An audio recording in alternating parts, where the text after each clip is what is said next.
Matthew 16:28. What does that mean? If we read from the Bible, we can hear Jesus say, Truly I say to you, there are some of those who are standing here who will not taste death until they see the Son of Man coming in his kingdom. Now, there are some people who think that this is a reference back to an apocalypse, that Jesus was actually talking about an apocalypse coming. That is not what he's talking about. This is a description of an ascension that some people will partake in. And if we read it from a context, we read the previous verses here, we'll see what he actually means. In Matthew 16:24, he says, Then Jesus said to his disciples, If anyone wishes to come after me, let him deny himself. So after me means if you want to copy me or follow my teachings. Let him deny himself. This is denying the ego self. It's not denying, you're not trying to be what do you call that? A masochist or something. No. What you're saying is that you're trying to deny this aspect of you that's false. Okay? And then pick up his cross and follow me. The cross in Christianity means, this is a torture instrument, of course. So, of course, Christians, use the cross to remind us about the sacrifice Jesus made. When Jesus uses this term, cross, he's talking about the suffering that you have, whatever that is. And that the suffering, you can take ownership of it. That's why you're picking it up. Right? So again, it's symbolic language. You're picking up the cross so that you take ownership of your own suffering and the suffering you are projecting onto other people. And the way that you do that is by denying the ego that thinks it's being, wronged somehow, right? Because as a soul, you don't have a problem with anything. It is the ego that has a problem. That's always the case, regardless. So, and next he says, for whoever wishes to save his life will lose it. But whoever loses his life for my sake will find it. Now he's talking about the old lifestyle, or the old life, like man lost in sin, is going to transcend into man, a godly man, a righteous man. That's what he's talking about. It's not an actual death. It's a transformation. So, and then he says, for what will it profit a man if he gains the whole world, if he forfeits his soul?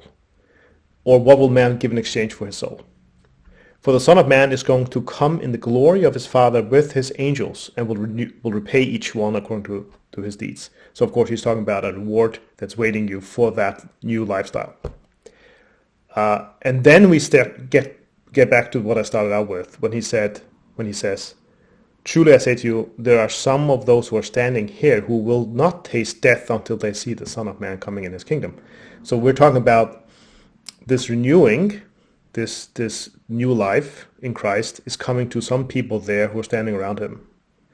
And that's what he's talking about. This is a transformational thing, that they will reach this state before they die. The kingdom.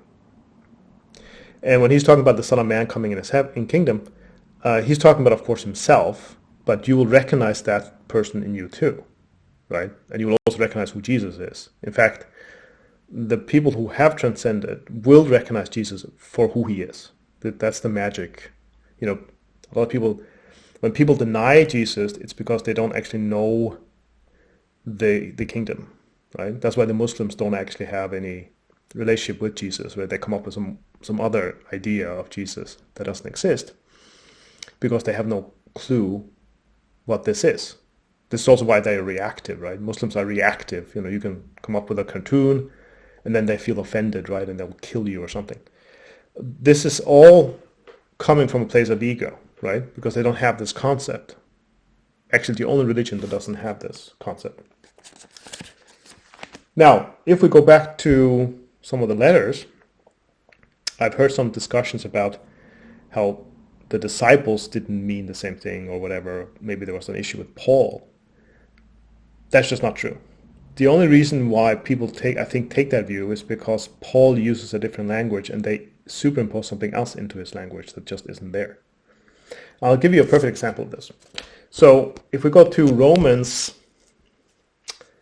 12, and we're just going to read from 2 maybe? No, just start with Romans 12:1. Therefore I exhort to you, brothers, by the mercies of God, to present your bodies as a sacrifice, living holy and pleasing to God, which is your spiritual service of worship.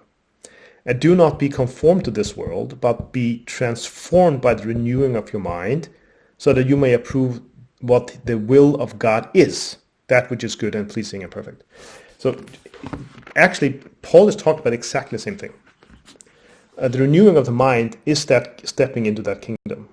So he just uses a different language for the same thing.